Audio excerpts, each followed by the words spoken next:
কয়েক দশক ধরেই আলী লারিজানি ছিলেন ইরানের ক্ষমতা কাঠামো শান্ত ও বাস্তববাদী মুখ। তিনি অষ্টাদশ শতাব্দীর জার্মান দার্শনিক ইমানুয়েল কান্টের উপর বই লিখেছেন এবং পশ্চিমাদের সঙ্গে পারমাণবিক চুক্তি নিয়ে আলোচনা করেছেন।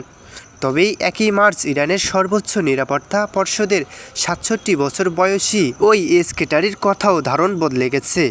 যুক্তরাষ্ট্র ও ইসরায়েলের বিমান হামলায় সর্বোচ্চ নেতা আয়াতুল্লাহ আলী খামেনি এবং ইরানের ইসলামী বিপ্লবী গার্ড বাহিনীর IRGC কমান্ডার মোহাম্মদ বাকপুর নিহত হওয়ার পর মাত্র ২৪ ঘন্টার মধ্যে রাষ্ট্রীয় টেলিভিশনে উপস্থিত হয়ে লারিজানি জ্বালাময়ী বক্তব্য দিয়েছেন।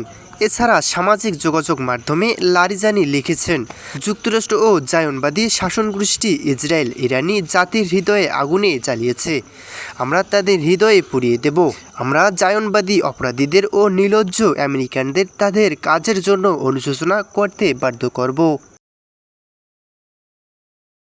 শান্ত রায় অর্পণ, সময় বাংলা নিউজ।